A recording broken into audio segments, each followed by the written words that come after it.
ठीक है, आज का ये केस स्टडी अपन लेते हैं। पहले पढ़ेंगे ध्यान से। अब देखो, पहले एक जनरल बात कर लेते हैं कि केस स्टडी में क्या क्या सिनेरियो हो सकता है। तो केस स्टडी को सॉल्व करने के दो तीन तरीके हो सकते हैं। पहला,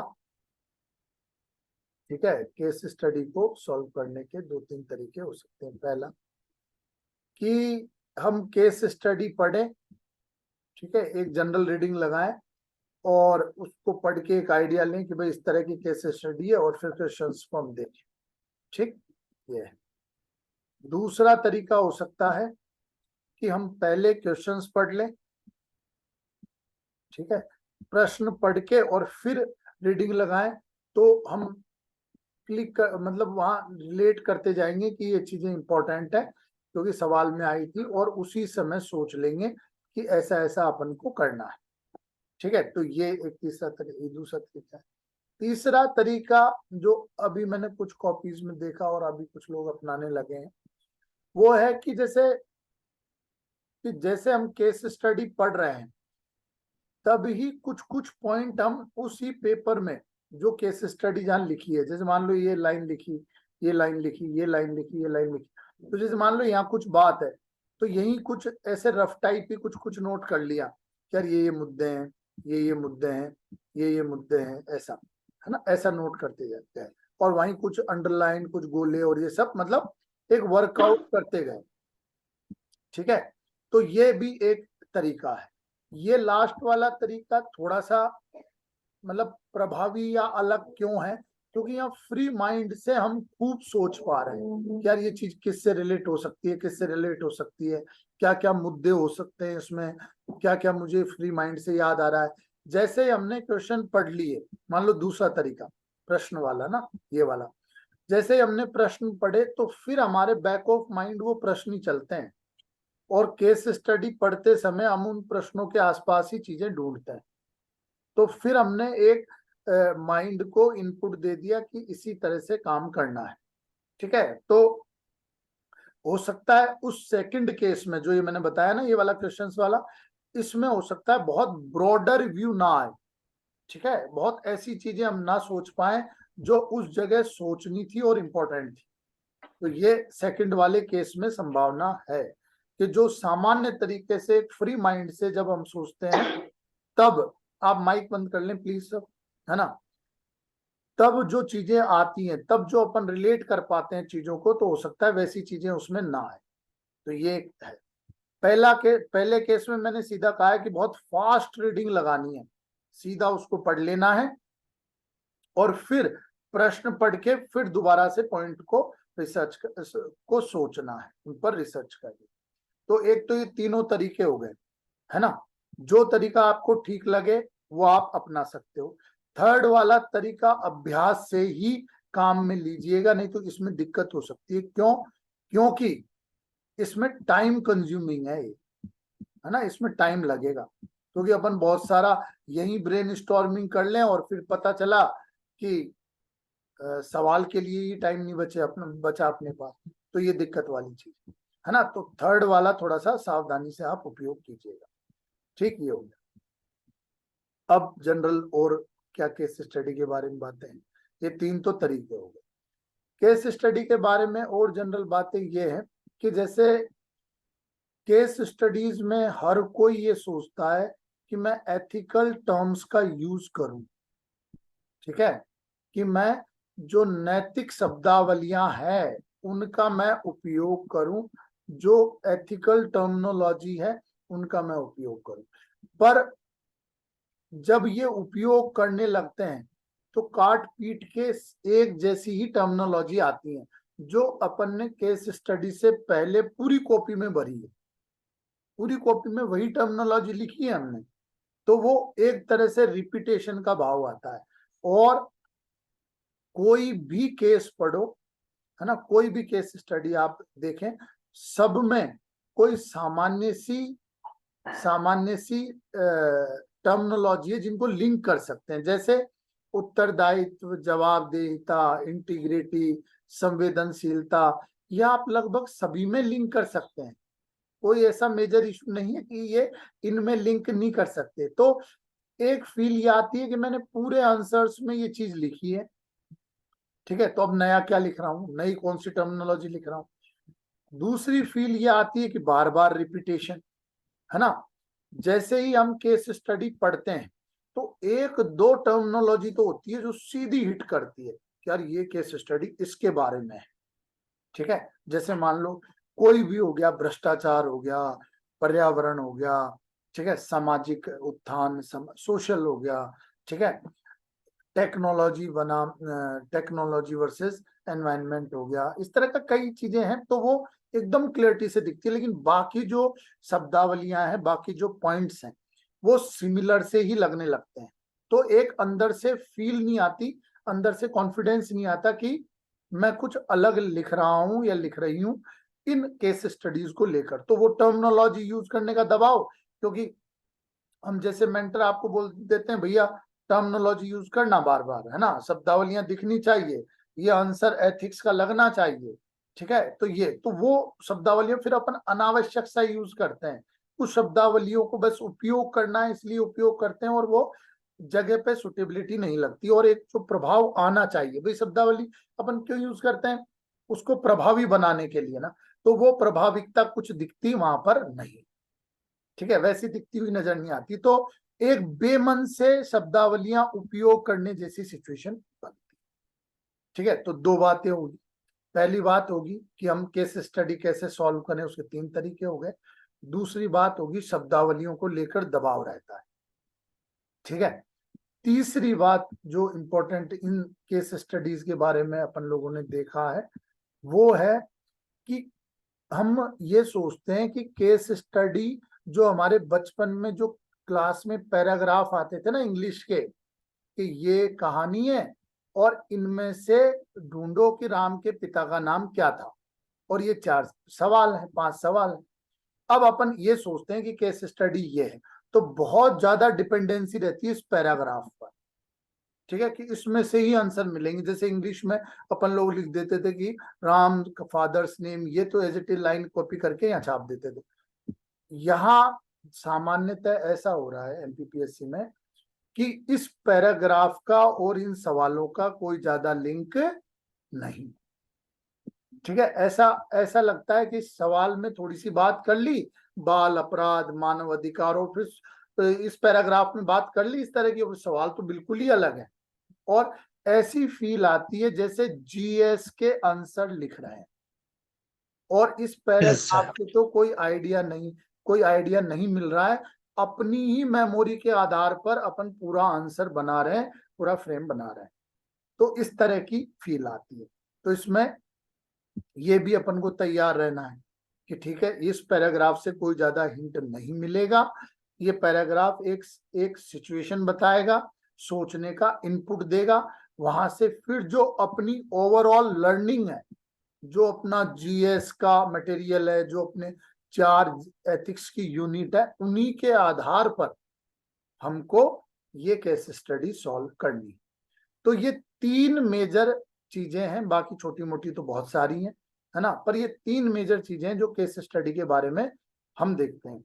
एक फोर्थ अगर और मैं ऐड करना चाहूं, या मैं उस पर भी चर्चा कर लेते हैं कि अभी ज्यादातर स्टूडेंट से बात करो तो 2 चीजों को लेकर बहुत परेशान है, एक है केस स्टडी और एक है ऐसे निबंध। यस तो बहुत बच्चे परेशान सर। है ना, कि भाई केस स्टडी, है ना, केस स्टडी को सॉल्व करवा दीजिए या निबंध लिखना बता दीजिए। इस का मेन कारण है कि इनमें सोचना पड़ता है ना, इनमें ब्रेन स्टॉर्मिंग करनी पड़ती है। इनमें ऐसा है कि अब तक का जो पढ़ा हुआ ज्ञान है उसके आधार पर ये लिखना पड़ता है, और अपनी आदत पड़ चुकी है कि कोई भी रटा रटाया मटेरियल कुछ मिल जाए वहां से एज इट छाप दें, है ना, तो बहुत सहयोग है उसमें। थोड़ी बहुत जैसे 80% सहयोग वो करते तो ठीक है, 15-20% अपन सहयोग कर लें। तो इस तरह का अपना एटीट्यूड अब बन चुका है ना। तो यहाँ चूंकि सोचना पड़ता है, ब्रेन स्टॉर्मिंग है, इसलिए बड़ी दिक्कत होती है यहाँ पर। तो मेजर कारण ये है। एक कारण ये भी है कि कोई रेफरेंस चीजें नहीं मिलती, कि एज इट इज कुछ मिल जाए कि उसने लगभग सभी तरह की संभावित केस स्टडी सॉल्व कर दी और वहां से अपन ने पॉइंट ले लिए। चलो हम लोग भी टेस्ट में सॉल्यूशन देते हैं, पर फिर भी वो सॉल्यूशन ऐसे लगते हैं जैसे ये किताबी हैं और अपन जो आंसर लिख रहे हैं वो तो प्रैक्टिकल आंसर है और ऐसा तो लिखा ही नहीं जा सकता। तो इस तरह का मिसमैच होता है इनके सॉल्यूशन में और अपने लिखने में, तो इंटरनलाइज करने में दिक्कत होता है। तो एक तो सोर्स की कमी है, दूसरी बात सोचना पड़ता है, इसलिए मेजर इशू यहाँ पर है। एग्री हैं आप इन चारों बातों से? Yes, sir. Yes sir. ठीक है। Yes, sir. Yes sir. हाँ, तो ये Yes, चार sir. मेजर इशू है। ठीक, अब अपन बात करते हैं, आज दो केस स्टडी अपन लेंगे। दोनों केस स्टडी, एक दो केस स्टडी लेने से कोई सॉल्व करने से आपको ऐसा नहीं है कि बहुत एकदम केस स्टडी सॉल्व करना आ ही जाएगा। ठीक है, ये बिल्कुल नहीं, पर अपन बार बार करेंगे, बार बार सोचना सीखेंगे, बार बार चीजों को देखना सीखेंगे, तब जाके कुछ सोचने का तरीका आएगा। और जैसे ही आपको सोचने का तरीका आ गया तो मेरा ये आप विश्वास माने कि आपके पास कंटेंट पर्याप्त, कंटेंट की कोई कमी नहीं है, लेकिन उस समय आप सोच नहीं पाते हो कि इस तरह की चीजें भी इसमें लिखी जा सकती। ठीक है, तो अपना अभ्यास सिर्फ यहाँ पर आपको केस स्टडी कैसे डील करनी है, उनके बारे में कैसे सोचना है, ये बताना है बस। ठीक है, कंटेंट आपके पास खूब है, कंटेंट मैं भी आपको बता दूंगा कि भाई ये चीजें आप पढ़ लीजिए, वो आप देख लेंगे। ठीक है, तीसरा, ये केस स्टडी से रिलेटेड नहीं है, मैं एक जनरल बात बताना चाहता हूं, जो जैसे शाम को 7 बजे जब जैसे अपने यहाँ ऑफिस में डिस्कशन होता है कॉपीज को लेके, वहां भी एक क्लास टाइप का माहौल हो जाता है। आप लोग भी आ सकते हो, जैसे कल खूब बातें हुई, खूब सारे लोग आ गए थे, तो उनकी कॉपीज वो दिखाते हैं तो उस पर डिस्कशन होता है। तो एक बात मैं पूरे एक्सपीरियंस से, पूरे एक्सपोजर से बताना चाह रहा हूं कि यहाँ देखो, सामान्यतः एमपीपीएससी में ये माना जाता है कि करंट अफेयर्स का योगदान नहीं, लेकिन अगर अपन ने करंट अफेयर्स पे थोड़ा बहुत ध्यान नहीं दिया तो ये मेरी गारंटी है कि अपन कुछ एक्स्ट्रा पॉइंट नहीं बना पाएंगे। ठीक है, हमारे पास कुछ एक्स्ट्रा चीजें लिखने को नहीं आएगी। जो ये केस स्टडी ऐसे और हर सवाल में 3-4 तो अपने को रटे हुए पॉइंट आगे, पर बाद के जो 3-4 पॉइंट है जो बनाने हैं, उनमें करंट अफेयर्स बहुत सहयोग करेगा। तो चाहे करंट बेस्ड सवाल नहीं आए, लेकिन आप करंट अफेयर्स को रेगुलर पढ़ो। और देखो, करंट अफेयर्स को पढ़ने के दो तरीके हैं, करंट अफेयर्स को पढ़ने के दो तरीके, एक है घटनाओं के बारे में जानकारी। ठीक है, घटनाओं के बारे में जानकारी कि जैसे क्या हो रहा है, और एक है घटनाओं की इन डेप्थ समझ, घटनाओं पर पकड़। ठीक है, उसकी समझ डेवलप करना है ना। जैसे मैं बोल दूं G20 भारत में हुआ है, ये घटना की जानकारी। अब G20 के लिए क्या क्या चीजें होती हैं, क्या क्या इश्यूज थे, कहां पर सबकी सहमति बनी, कहां पर एकदम रिजेक्ट हो गया कि नहीं ऐसा तो होगा ही नहीं, क्या अचीवमेंट्स रहे, कौन सा सबसे बड़ा अचीवमेंट इंडिया का रहा, मतलब इन डेप्थ समझ। जैसे फॉर एग्जांपल, जैसे परसों पेपर में था कि विवाह मौलिक अधिकार नहीं है, ये माननीय सुप्रीम कोर्ट ने कहा है। Yes. तो ये एक घटना का परिचय है कि भाई आपने जान लिया, अब आप में से कोई स्मार्ट इनफ है तो वो आराम से इसका उपयोग कर लेगा। ठीक है, अगर कोई स्मार्ट इनफ है। पर अब राइट टू रिप्रोड्यूस है ना, प्रजनन का अधिकार, ये मौलिक अधिकार। तो अब आप समझो कि राइट टू रिप्रोड्यूस, देखो बहुत ध्यान से समझना, माथा नहीं दुखना चाहिए तुम्हारा, है ना। और राइट टू मैरिज, तो मतलब राइट टू मैरिज आपका मौलिक अधिकार नहीं है, पर राइट टू रिप्रोड्यूस आपका मौलिक अधिकार है। यानी कि बीच में आ गया सोसाइटी, कल्चर, ये तय करेगा भैया कि रिप्रोड्यूस करने का तरीका क्या है। मतलब समलैंगिक विवाह नहीं कर सकते, ये सोसाइटी और ये सब तय करेगी, क्योंकि इसमें इम्बैलेंस क्रिएट होगा। तो मतलब मेरा सिर्फ ये उदाहरण देकर आपको इतना बताना है कि आपको समझ डेवलप करनी पड़ेगी। तो चाहे करंट के सवाल ना आते हो, लेकिन मेरा निवेदन है कि आप थोड़ा थोड़ा 15-20 मिनट, आधा घंटा करंट पढ़ना शुरू कर दीजिए, समझना। चाहे आप शाम को वो रेडियो पे जो आता है वो सुनिए एनालिसिस, चाहे कोई भी यूट्यूब चैनल सुनिए, चाहे कहीं से भी पढ़िए, पर आप जरूर बेसिक बेसिक मुद्दे तो आप देखिए, है ना। आज का बस इतना मेरा निवेदन था। अब अपन आते हैं केस स्टडी। ठीक, देखो केस स्टडी ध्यान से पढ़ेंगे। पहले अपन पढ़ लेते हैं, मतलब दोनों तरीके, दूसरे वाले में दूसरा तरीका अपना लेंगे। यहाँ पढ़ लेते हैं। हाल ही में मिलेनियम सिटी के नाम से प्रसिद्ध हरियाणा राज्य के गुड़गांव, इंग्लिश में भी है ना, तो इंग्लिश और हिंदी की बजाय मैं हिंदी को प्राथमिकता दे रहा हूँ कि हिंदी में अपन पढ़ लेते हैं। क्यों? यस और नो? समझ में Yes, आ रही sir. है ना हाँ कैसे सर, मुद्दे? ठीक है। Yes sir. Yes sir. है ना, यस गुड़गांव यस सर। हाँ, अब गुरुग्राम शहर में भारी बारिश के बाद राष्ट्रीय राजमार्ग 8 पर पानी बढ़ने के कारण लगभग 25 किलोमीटर ट्रैफिक जाम लगा। ठीक है, तो एक अपन को ये पता है कि भाई व्यवस्था का इशू यहाँ पर है। ठीक, और मिलेनियम सिटी हरियाणा, तो भैया सिटी का महत्व है। अगर यहाँ झाबुआ लिखा रहता तो उतना महत्व नहीं था। ठीक है, तो वो उसमें ये इंपॉर्टेंट है। 20 घंटों से ज्यादा समय तक लोग इस ट्रैफिक जाम में फंसे रहे। ये ट्रैफिक जाम न केवल राष्ट्रीय स्तर पर बल्कि अंतर्राष्ट्रीय स्तर पर भी चर्चा में रहा। यानी कि इससे इमेज बहुत ज्यादा प्रभावित हो रही है, और कोई राज्य कोई सिटी की इमेज नहीं, इंडिया की इमेज की बात है। यानी कि अटमोस्ट प्रायोरिटी का सब्जेक्ट है।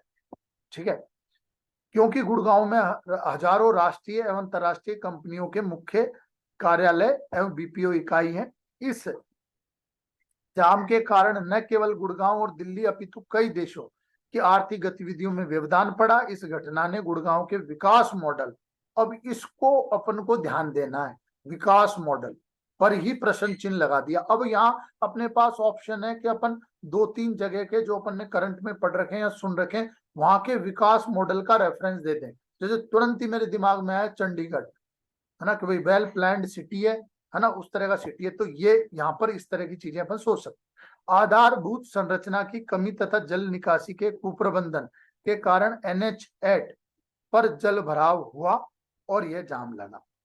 नगर निगम अधिकारियों की योजनाओं में खामी, है ना भाई, जल निकासी के कुप्रबंधन, एक ये बात ही आ गई, आधारभूत संरचना की कमी।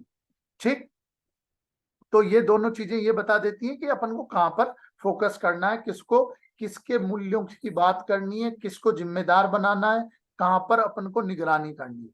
ठीक है, तो कमी और जल निकासी के कुप्रबंधन के कारण NH8 पर जलभराव हुआ, यह जाम लगा। नगर निगम अधिकारियों की योजनाओं में खामियों तथा भूमाफिया द्वारा अवैध भू अतिक्रमण के चलते अनेक नाले तथा जल निकासी के प्राकृतिक मार्ग अवरुद्ध हो गए। अब जैसे ही मैंने ये पढ़ा, क्या भूमाफियों द्वारा अवैध भू अतिक्रमण, योजनाओं में खामियां, वैसे ही सेकंड ARC सर्वोत्तम मॉडल, इस तरह की चीजें मेरे दिमाग में आ गई, है ना। और वो इक्वेशन जो यूनिवर्सल है करप्शन की कौन सी इक्वेशन यूनिवर्सल है?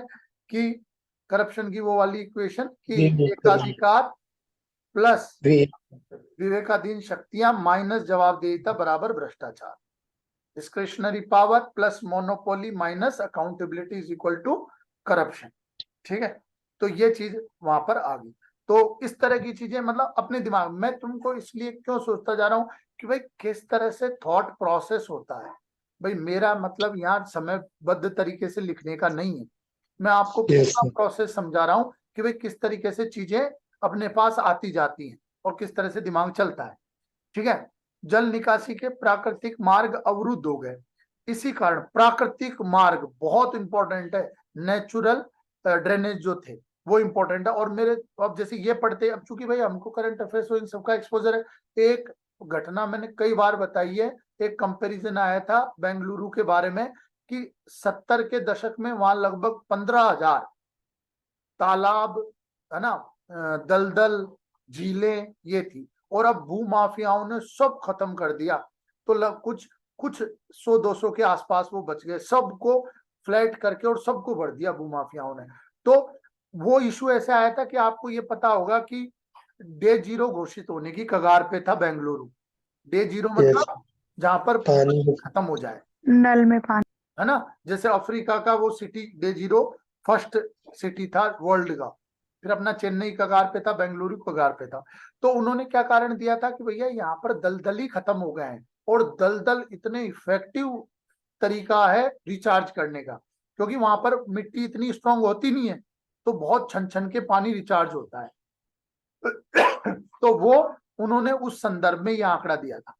ठीक है, प्राकृतिक मार्ग अवरुद्ध हो सर गए। इवन बेंगलुरु में तो वाटर टैक्स भी अब लगने लगा है ना, तो अब हम मतलब जैसे उस चीज को भी बहुत अच्छे से इफेक्टिवली यूज कर सकते हैं कि अगर आप इंसेंटिवाइज कर मतलब अगर आप लोगों को उस चीज के बारे में फोकस करवाना चाहते हो तो फिर आप उस पॉइंट पे अवेयरनेस के लिए टैक्स लगा रहे हो।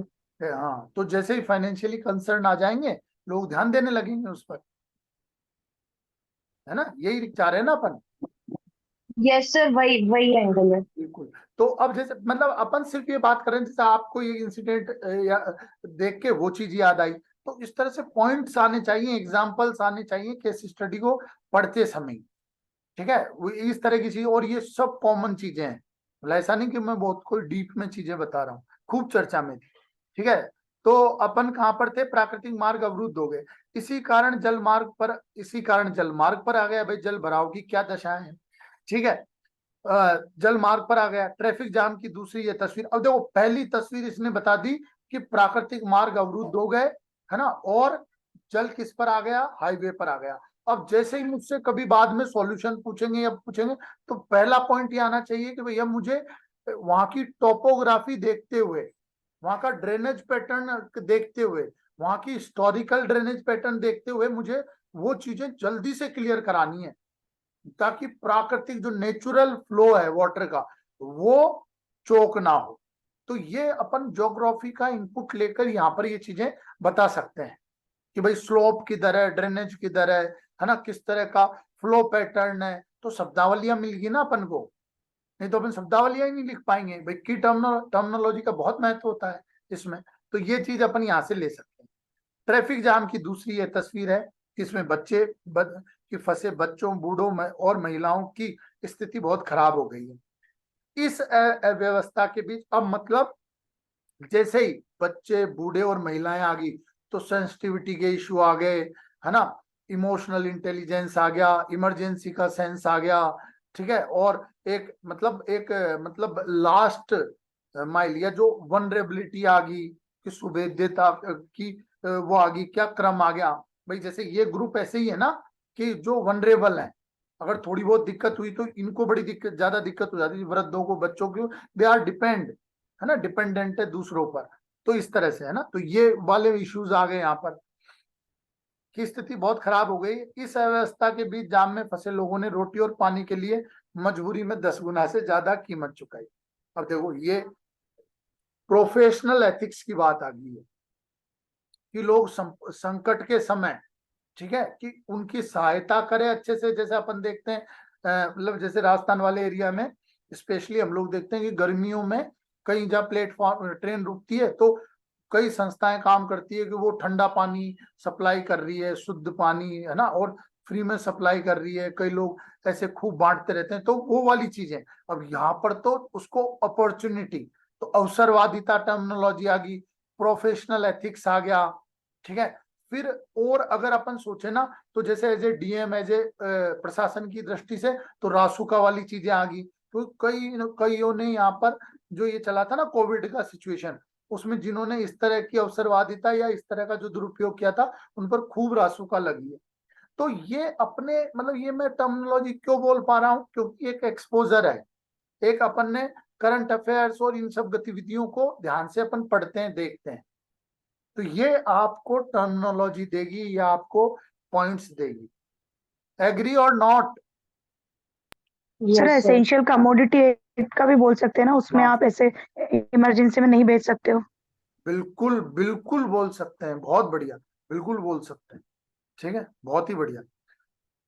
अव्यवस्था का मंजर ऐसा था कि कई एम्बुलेंसों को डिवाइडर तोड़कर निकाला गया। भाई क्रिटिकल सिचुएशन है, कोई मरीज फंसे हैं, एम्बुलेंस को इस तरह से, मतलब अटमोस्ट इमरजेंसी है। राज्य सरकार ने तुरंत प्रभाव से शहर के पुलिस कमिश्नर का तबादला दूसरे जिले में कर दिया, उसकी जगह दूसरे अधिकारी को नियुक्त किया गया। तो ये एडमिनिस्ट्रेटिव प्रक्रिया है कि भाई अब उस जिम्मेदारी, पुलिस कितनी इसमें जिम्मेदार है, क्या उनकी रेस्पॉन्सिबिलिटी, अकाउंटेबिलिटी है, वो सब अपन देख सकते हैं। ठीक है, ये समझ में, ये अपन ने ओवरऑल पढ़ा। इस केस स्टडी में कौन कौन से नैतिक मुद्दे शामिल हैं। अब तो देखो, अपन ने जब चर्चा की, बेटा वो माइक बंद कर लो, जिसका माइक ऑन है माइक बंद कर, ठीक है। तो जैसे जैसे अपन ने चर्चा की, बहुत सारे मुद्दे अपन ने शुरू से ही देखे। जैसे एक रेगुलर नियम है कि डिजास्टर मैनेजमेंट में मॉक ड्रिल्स रेगुलर होनी चाहिए, ठीक है। ये डिजास्टर मैनेजमेंट का भी एक केस स्टडी है। ये प्रशासनिक उपेक्षा का भी एक केस स्टडी है। ये करप्शन का भी केस स्टडी है, ठीक है।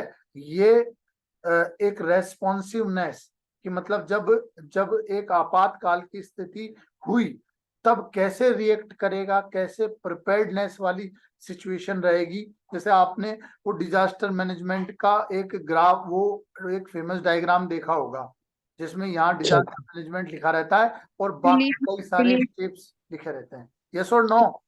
यस सर, देखा। हाँ सर, उनकी वेबसाइट पे भी है हाँ, साइकिल तो डिजास्टर उसमें मैनेजमेंट। बहुत सारी चीजें रहती है, जैसे तुरंत रहता है रेस्पॉन्स, रिकवरी, मिटिगेशन, है ना, रिहेबिलिटेशन, रिलीफ, रिहेबिलिटेशन। हाँ ऐसे बहुत सारी चीजें रहती, प्रिपेयर्डनेस रहता है। तो वो टर्म्स अपनी यहाँ देखते रहते हैं। तो रेस्पॉन्सिवनेस का भी एक इशू है कि भैया इतना टाइम क्यों लगा। और यही तो जिला प्रशासन का, इसी चीज के लिए तो इतने सारे रिसोर्सेज और इतने सारे कर्मचारी दिए जाते हैं, इतनी सारी पावर और अथॉरिटी दी जाती है आपको कि आप single point of contact create कर सके ऐसी सिचुएशन में, और पूरे रिसोर्सेज को इफेक्टिवली मोबिलाइज कर सके, कोऑर्डिनेशन बहुत अच्छे से कर सके। तो व्हाट आई एम सेइंग कि ये एक ब्रॉडर केस स्टडी है जिसमें सभी एस्पेक्ट इंक्लूड है। इसमें सेंसिटिविटी भी इंक्लूड है क्योंकि 10 गुना पैसे ले रहे हैं, ठीक है। बच्चे, बूढ़े, महिलाएं फंसी हुई हैं। तो इस तरह का चीजें देखी जानी चाहिए, ठीक। अब मैं सॉल्व करने का तरीका जैसे उस पे अपन आते हैं। तो देखो भाई, केस स्टडी कोई भी अपन ने पढ़ा तो दो तरह की चीजें हर कोई लिखता है, जैसे यूपीएससी में जो हम लोगों ने देखा है ना। पहला स्टेक होल्डर्स, कौन कौन है, और दूसरा इश्यूज इन्वॉल्व या एथिकल इश्यूज, नैतिक मुद्दे, है ना। मतलब ये दो चीजें, डिलेमा बोल दो उसको, नैतिक मुद्दे बोल दो उसको, पर ये दो चीजें सोचते हैं। अब वहां क्या होता है कि एक दो सवाल दे दिए जाते हैं वहां, है ना। इस तरह का नहीं है अपने यहाँ, क्या है ना, वहां भी चलो ये सब आता है कि भाई ये लिखा है, ये लिखा है, ये लिखा है, पर इन सब चीजों को अपन इंट्रो के रूप में ले सकते हैं।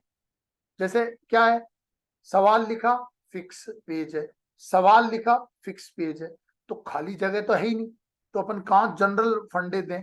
तो इनमें इंट्रो टाइप का अपन ले सकते हैं। जैसे इस केस स्टडी में कौन कौन से नैतिक मुद्दे शामिल हैं, तो जैसे अपन इंट्रो लिख सकते थे कि भाई चूंकि ये बहुआयामी या मल्टी डायमेंशनल केस है ना, इसमें समाज, है ना, बूढ़े, बच्चे, संवेदनशील वर्ग, प्रशासन, पुलिस, है ना, ये सभी शामिल हैं। अतः इसमें मुद्दों की विविधता है, डाइवर्सिटीज ऑफ इश्यूज है, ठीक है। मतलब मैं सिर्फ ये बोलना चाह रहा हूं कि इंट्रोडक्शन एक बैकग्राउंड से उठा सकते हैं, या इंट्रोडक्शन हर सवाल में, जितना भी इसमें सवाल है तो अपन उसको इस तरह का बना सकते हैं कि एक इंट्रोडक्शन और कंक्लूजन टाइप, कंक्लूजन का बाद में देखेंगे, पर एक इंट्रोडक्शन लिख सकते हैं बेसिक अंडरस्टैंडिंग से, और बेसिक प्रैक्टिकल जो हमारे कॉन्सेप्ट है ना उनको लेकर। यस और नो? Yes sir.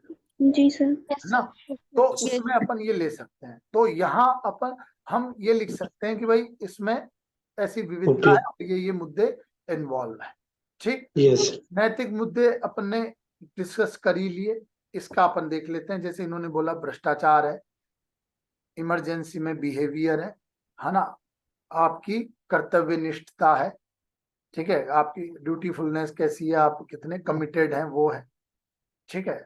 अतिक्रमण का मतलब ये क्या है, अनदेखा है ना, मतलब कि आपने इग्नोर कर रहे हो, या तो आपका करप्शन है या कुछ भी चीजें हैं, या चलो मान लो करप्शन भी नहीं किया आपने, तब भी जो आपको ड्यूटी दी गई है वो आप फॉलो नहीं कर रहे हो, तो ये इसमें अतिक्रमण का दिखता है। ठीक है, लोगों ने वो पैसा वसूल किया, ठीक है, कहाँ लग 10 गुना, तो प्रोफेशनल एथिक्स है, अवसरवादिता है, ठीक है, इस तरह की चीजें अपन देख सकते हैं। ठीक है, मेन्यू वो इंफ्रा का प्रॉब्लम है, ठीक, जैसे मैं मतलब इंफ्रास्ट्रक्चर, आपातकालीन व्यवस्थाओं की कमी है, जो जो डिजास्टर मैनेजमेंट एक्ट है 2005, जिसमें जो नेसेसरी कंडीशंस हैं, अब आप यहाँ खूब लिख सकते थे कि भाई जिला आपदा प्रबंधन समिति होती है कि नहीं होती है, जिसका हेड कौन होता है, डीएम, यस ये सर, उसका आप रेफरेंस यहाँ पे दे सकते थे। ठीक है, मॉक ड्रिल्स वगैरह का रेफरेंस आप पे दे सकते थे। एक बात आप है ना बहुत ध्यान से सुन लो कि जैसे जनरल टर्मिनोलॉजी जो होती है ना, जैसे आप एक चीज को समझो कि 3 तरह के आंसर लिख सकते हैं, जैसे इस स्टडी पे अपन देख रहे हैं। तो एक तो लिख सकते हैं प्योर स्टूडेंट जैसा, जैसे कि भाई ये अपन ने क्या किया कि ये नोट्स पढ़ा, वहां पर आया कि संवेदनशीलता है, भ्रष्टाचार है, उत्तरदायित्वहीनता की कमी है, ये वो 2-4। एक बीच में कि भाई कुछ एग्जाम्पल दे दिए या कुछ थोड़े से 2-4 पॉइंट और ऐड किए, और एक तीसरा होता है जो मतलब थोड़ा सा प्रशासनिक या एक अधिकारी या एक लोक सेवक जैसा उत्तर। कैसे कैसे आएगा वो ऐसा वो कैसे बनता है, वो बनता है जैसे आप समितियों के नाम लिखो, आप एक्ट के नाम लिखो, आप ऑर्गेनाइजेशन के नाम लिखो, आप क्या कोऑर्डिनेशन पॉइंट होता है ना। जैसे मान लो आपने एक कंट्रोल रूम का रेफरेंस दिया, है ना, आपने मॉक ड्रिल लिखी, आपने जिला समिति लिखी, आपने डिजास्टर मैनेजमेंट का कोई सेक्शन लिखा, है ना, तो उससे आंसर ऐसा हो जाता है कि उससे ऐसा लगता है यार यार ये बंदा मतलब एकदम प्रिपेयर्ड है, और मतलब ये उस लोक सेवक जैसे सोच रहा है, उस तरह की यस चीजें लगती है।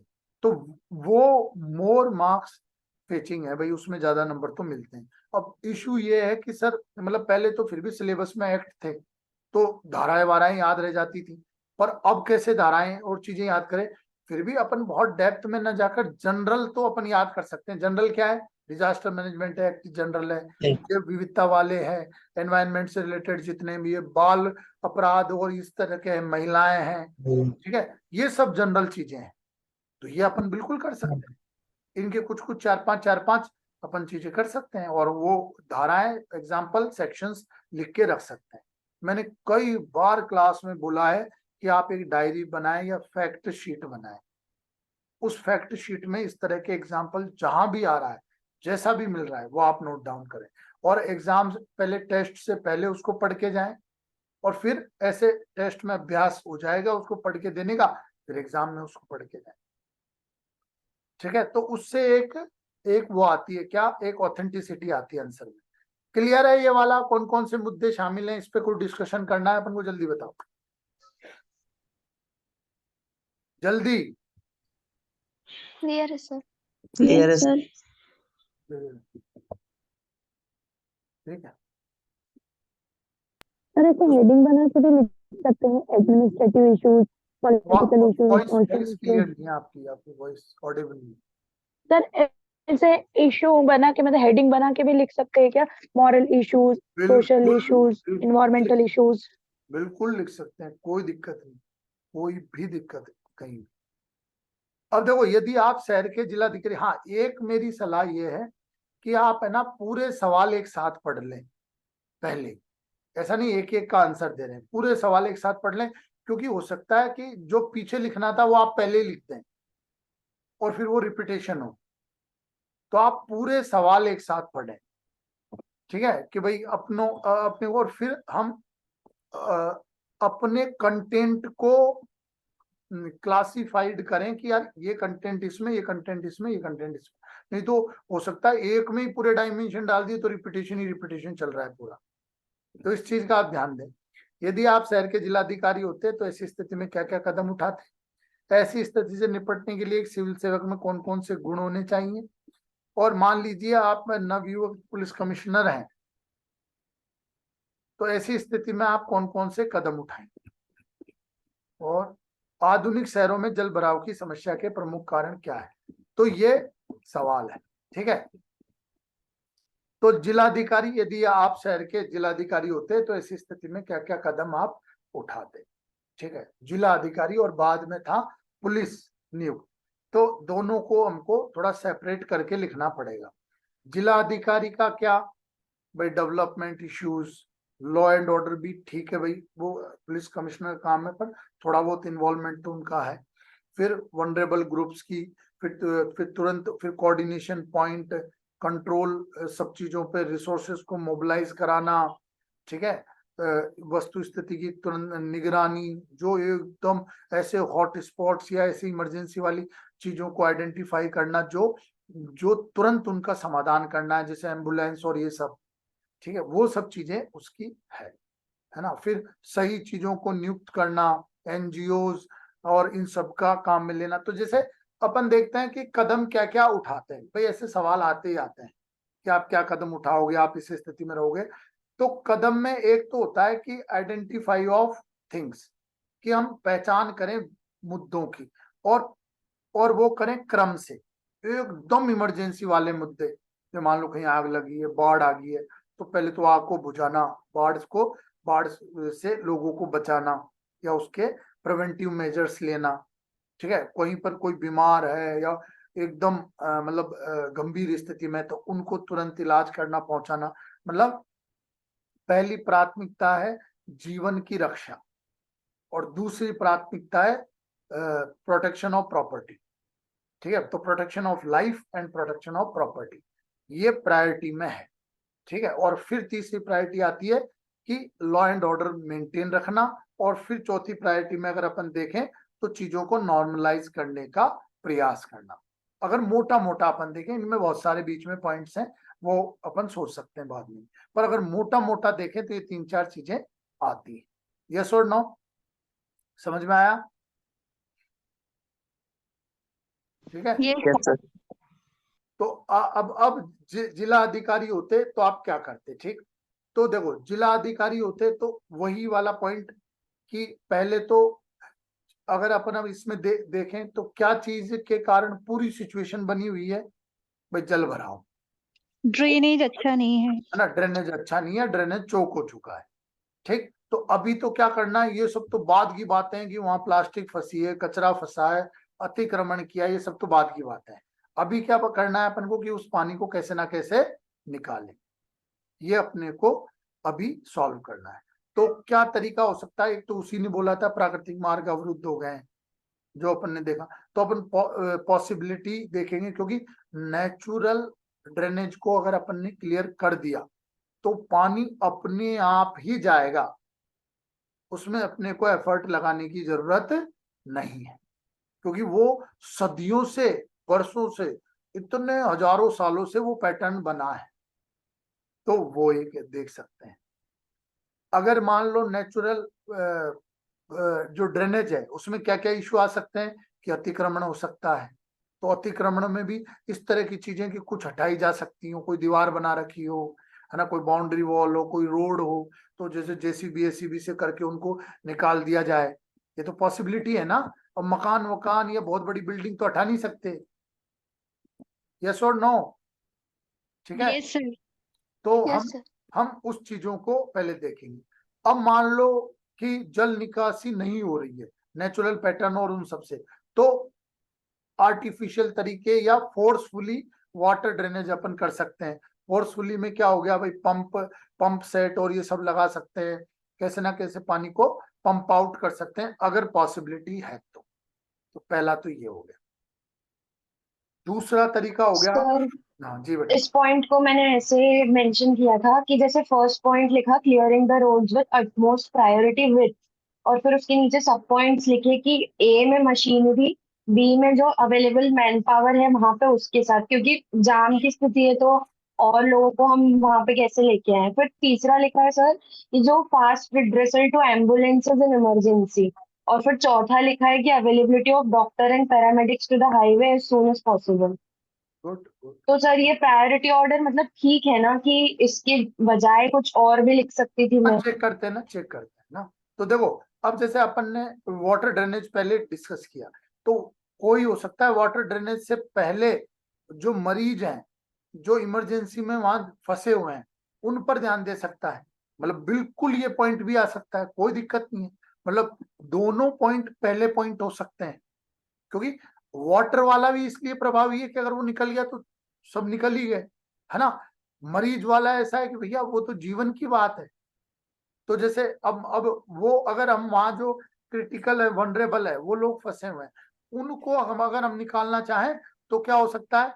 तो ये हो सकता है कि भाई हम अल्टरनेटिव वे से उनको डाइवर्ट करें, एयरलिफ्ट करें, या वहीं पर रिसोर्सेज डिप्लॉय करें।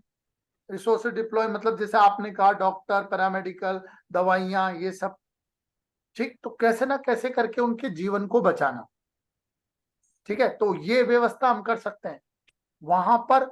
जैसे कई सारे वहां आसपास क्लिनिक होंगे, है ना, वहां पर कुछ घर होंगे, वहां पर उस तरह की व्यवस्था कर दी जाए कि उनको तुरंत ट्रीटमेंट मिल जाए और वो एक स्टेबल कंडीशन में आ जाए। तो इस तरह के अपन आर्ग्यूमेंट दे सकते हैं। मतलब what ever argument you give, but you should think in priority manner. ऐसा नहीं कि कोई भी पॉइंट कहीं भी आप लिख रहे हो, ठीक। तो ये दोनों पॉइंट हो सकते हैं, ठीक है, प्रायोरिटी में।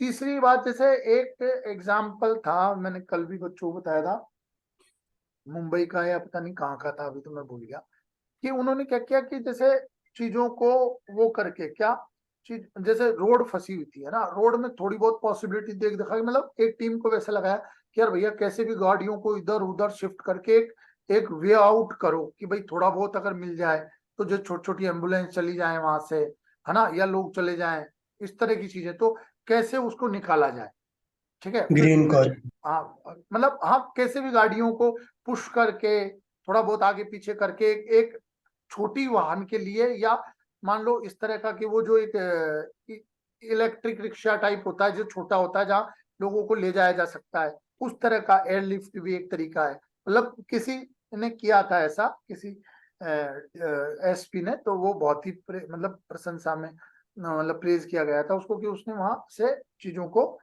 चोक आउट करने में वो दिक्कत की, भाई वो निकाल दी चीजों को। तो ये इस तरह का एग्जाम्पल दिए जा सकते हैं, सोचा जा सकता है, ठीक है। सर ड्रोन का इस्तेमाल भी कर सकता है ना, इमरजेंसी फर्स्ट एड और हाँ, कुछ फूड वगैरह पहुंचाने के लिए। बिल्कुल ड्रोन का कर सकते हैं, है ना। मतलब हवाई टैक्सीज होती हैं, हवाई टैक्सीज का अपन उपयोग कर सकते हैं, ठीक है। और बहुत सारी मतलब इस तरह की भी चीजें बिल्कुल की जा सकती है, ठीक है। तो यही है कि हम पहले चीजों को नॉर्मलाइज करने में जिला अधिकारी काम आएगा।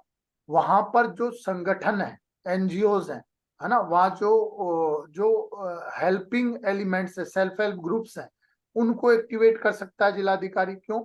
वहाँ के जो रिप्रेजेंटेटिव्स हैं, वार्ड मेंबर्स हैं, है ना, जितने भी लोग हैं, उनको एक्टिवेट कर सकता है वहाँ की। तो जैसे हमने कोविड काल में खाना बांटने में काम किया, तो हमने देखा था कि हर एरिया में दो तीन संस्थाएं होती हैं, कुछ पॉलिटिकल होती हैं, तो भाई पॉलिटिकल पार्टी से जुड़ी होती हैं, कुछ ऐसे ऐसे संस्थाएं होती हैं, सेल्फ हेल्प ग्रुप या नॉर्मल ट्रस्ट टाइप की होती है, बट हर एरिया में दो तीन संस्थाएं एक्टिवेट होती हैं और they are very much ready to serve people, है ना। तो उनको जो वॉलंटियर्स हैं, उन सबको चैनलाइज किया जा सकता है, उन सबको एक्टिवेट किया जा सकता है, ताकि मैन पावर का शॉर्टेज ना हो, डेडिकेटेड मैन पावर मिले।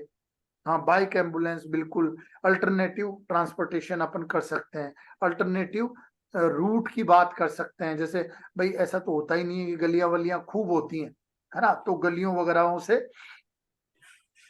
ऐसी चीजें की जा सकती हैं, ठीक है। कई बार तो लोगों ने इस तरह के भी एग्जाम्पल्स लिखे हैं कि भाई पास में जो अब ये तो गुड़गांव की बात है, तो पास में जो मेट्रो स्टेशन है ना, पास में जो रेलवे ट्रैक है, उन तक लोगों को कैसे न कैसे पहुंचाया जाए ताकि वहां से मूव आउट किया जा सके, ठीक है। तो इस तरह की भी चीजें लोगों, तो कई आप एग्जाम्पल लिख सकते हैं। इट्स डिपेंड्स ऑन यू कि आपको किस तरह का एक एग्जाम्पल याद आ रहा है। सब बस आप वो लिखिए कि भाई वहां से कैसे न कैसे निकालना है। फिर अपन ने ये हो गया रिसोर्सेज मोबिलाइज करना, ठीक है, ये सब चीजें होगी। और जैसे अपन इसका भी देख लेते हैं, एफएम रेडियो की मदद से असंभव आश्वासन शांति, ठीक है, ये भी है, लेकिन ये आश्वासन शांति की बजाय रेडियो और इन सब के माध्यम से या माइक वाइक की माध्यम से वहां, क्योंकि रेडियो तो हो सकता है ना सुने लोग, है ना, या माइक वाइक के माध्यम से अब हेल्पिंग पॉइंट्स के बारे में जानकारी दे सकते हैं अपन कि भाई आप यहाँ जाइए, यहाँ पास में ये चीज अवेलेबल है ना, यहाँ पर ये चीजें अवेलेबल है, खाना यहाँ आ रहा है, पानी यहाँ आ रहा है। तो उस तरह का अपन दे सकते हैं। पुलिसकर्मियों की संख्या कम पड़ने की स्थिति में सेना की सहायता मांगी जा सकती है। ठीक है, ये लास्ट वाले ऑप्शंस हैं। अपने वरिष्ठों की वस्तु स्थिति को गंभीरता से परिचय, तो देखो ये तो ऑलरेडी जो पूरी चैनल होती है उसको इन्फॉर्म किया जाता है और कांटेक्ट पॉइंट होता है डीएम या जिलाधिकारी, तो वो सब चीजों को बता सकता है। तो ये तो है कि अपने जो अधीनस्थ है उनको ऑर्डर दो, जो वरिष्ठ है उनको अवगत कराओ, फीडबैक दो। जैसे नहीं बोलते हैं नेतागण और इस तरह का कि हमने स्थिति पर नजर रखी हुई है। तो सर इस लेक्चर की रिकॉर्डिंग प्रोवाइड करवा देना। हाँ ठीक है। Awareness by social media for preventing further congestion, yes बिल्कुल सही है। सोशल मीडिया और इन सब के से माध्यम से कर सकते हो, है ना। वरिष्ठ अधिकारियों और इन सबसे डिस्कशन का एक एक्सपीरियंस का भी एक बात होता है कि उन्होंने ऐसी सिचुएशन से डील की है, तो आपको एक वो टॉर्च बियरर के रूप में काम कर सकते हैं, आपको गाइड कर सकते हैं। वो इस तरह का ट्रैफिक में फंसे लोगों से भोजन मनमर्जी वसूलने के सख्त कार्रवाई चेतावनी, तो देखो सख्त कार्रवाई चेतावनी तो एक उद्घोषणा अपन ने कर दी, वहां पर उनके विकल्प दे दिए अपन। बेटा माइक बंद कर लो, है ना। जैसे उनके विकल्प दे दिए, वहां पर वो चीजें प्रोवाइड कर दी। ठीक, अब ऐसा एक ये चेतावनी ठीक है। मतलब पहला काम है कि हम चीजों को नॉर्मलाइज करें, जो नीडी है उनको चीजें पहुंचाएं। फिर एक्शन लेना ये सब तो बाद की बातें, वो देख लेंगे। और वहां कुछ तुरंत चेतावनी, तुरंत इनपुट दें, है ना, मतलब इस तरह की चीजें। ठीक, तो ये अपन कर सकते। बेटा ये माइक किसका ऑन है? माइक है रशिका और सोनम। ठीक, तो ये अपन ने इस मामले में बोल दिया। और भी तुम जैसे बोल सकते हो, जैसे मैंने बोला सेल्फ हेल्प ग्रुप का नाम डाल सकते हो, एनजीओ का नाम डाल सकते हो, है ना। कई जो सब वार्ड्स और इन सब में आंगनबाड़ीज होती हैं, उनके सदस्यों को आप इनपुट दे सकते हो। ठीक है, तो ये सब चीजें अपन कर सकते हैं आप। ठीक, और कोई इशू है इस वाले सवाल में, जिलाधिकारी वाले में? No sir. ठीक है, आगे बढ़ते। ऐसी स्थिति निपटने के लिए एक सिविल सेवक में कौन कौन से गुण होने चाहिए? तो ये बहुत इजी सवाल है मेरे हिसाब से, क्योंकि सभी तरह के गुण इसमें होने चाहिए, है ना। तो ये कोई बहुत टफ सवाल नहीं है। तो और ये भी तय मान लो कि गुण हर कोई लिखेगा। ठीक, अब आप इसमें कुछ एग्जाम्पल डालते हैं या सिचुएशन बताते हैं कि भाई ये गुण क्यों रिक्वायर्ड है, ये इस गुण से व्यक्ति क्या कर सकता है, तो जरूर ये महत्वपूर्ण, मतलब आपके आंसर को तो अलग बनाएगा। जैसे इन्होंने लिखा धैर्य, भावनात्मक प्रज्ञता, मतलब इमोशनल इंटेलिजेंस होगा, परसुएशन, अनुनय, ईमानदारी, सत्यनिष्ठा, साहस। तो ठीक है, मैं एक्सेप्ट कर रहा हूँ कि पूरे ही चीजें इसमें चाहिए। लेकिन अब इस तरह की लिस्टिंग करना तो कौन नहीं करेगा? आप ये सोचे ना कि भाई इस तरह की लिस्टिंग कौन नहीं कर देगा, तो आपके नंबर क्यों डिफरेंट आएंगे, आपके नंबर क्यों अलग मिलेंगे? तो वो आप थोड़ा एग्जाम्पल से लीजिए। जैसे साहस, है ना, करेज आपने लिखा, जैसे लास्ट लिखा, तो आप बोलो कि यार बहुत आउट ऑफ बॉक्स सॉल्यूशन सोचने पड़ेंगे। ठीक है, बड़े बड़े डिसीजन लेने पड़ेंगे। जैसे मान लो कोई दीवार है, कोई अतिक्रमण वाली चीज बनी हुई है, मान लो उसी के वहां पानी भरा हुआ है, तो उनको तोड़ना पड़ेगा तुरंत। ठीक है, इस तरह की चीजें लेनी पड़ेंगी। ठीक, सर अनुनयन क्या होता है? अनुनय होता है परसुएशन, मतलब आप लोगों को विश्वास दिला पा रहे हो, आप लोगों से कम्युनिकेट कर पा रहे हो, आप लोगों में अफरा तफरी ना मचे, इसलिए लोगों में ट्रस्ट डेवलप कर पा रहे हो, मैसेज दे पा रहे हो। जैसे मैं एग्जांपल देता हूँ, मेरा एक परम मित्र है, वो जो बंगाल में जो एक बार 3-4 साल 5 साल ही हो गए शायद, तब कम्युनल राइट्स हुए थे, है ना, मतलब ये सांप्रदायिक दंगे हुए थे। तो उन वो उसमें एक मतलब एज ए लीडर था, आईपीएस है, तो अच्छी पोजीशन पे ही था। तो उसने बोला यार भाई हम तो है ना रात को 1-1:30 बजे 2-2 बजे जाके घर घर जाके ये विश्वास दिलाते हैं। अब मान लो कोई पुलिस वाला, मतलब छोटी रैंक वाले भी चले जाएं, है ना, कांस्टेबल भी चले जाएं, इस तरह का। लेकिन जैसे जब एक बड़ा ऑफिसर जाता है ना, एक अथॉरिटी जाता है और वो विश्वास दिलाता है, तो लोगों में विश्वास आता है कि यार ये अपनी सुरक्षा के लिए ये बाहर प्रोटेक्शन कर रहे हैं, है ना। तो लोगों में एक विश्वास जगता है, एक शांति आती है, एक अफरा तफरी कम होती है। नहीं तो अगर वो परेशान रहेंगे, वो अफरा तफरी रहेंगे, तो सोचो क्या इधर उधर भगेंगे गुपचुप के, फिर हथियार, वो अपनी सुरक्षा के लिए हथियार इकट्ठे कर सकते हैं, कुछ भी कर सकते हैं। तो लॉ एंड ऑर्डर की और सिचुएशन वनरेबल हो सकती है, और खतरनाक सिचुएशन हो सकती है। तो जी ये होता है अनुनयन, परसुएशन, एक ट्रस्ट बिल्ड करना, एक लोगों को ये विश्वास दिलाना कि we are capable to handle this. Yes और नो? Yes sir. है ना? Yes sir. तो ये वाले गुण, तो आप इस तरह के अपनी समझ बताइए। ऐसे लिस्ट बना देने से क्या होगा भाई? ऐसे लिस्ट बना देने से मैं नहीं मानता कि ये प्रभावी आंसर रहेगा। तो आप उस चीज को बताइए कि क्यों ऐसा है। ठीक है, कोऑर्डिनेशन, समन्वय आप बता दीजिए, क्योंकि आपको तो सभी जगह कोऑर्डिनेट करना है ना? आप में चीजों को, परिस्थितियों को एनालिसिस करने की क्षमता होनी चाहिए कि ये कितना सीवियर हो सकता है, कितना खतरनाक हो सकता है आगे जाके।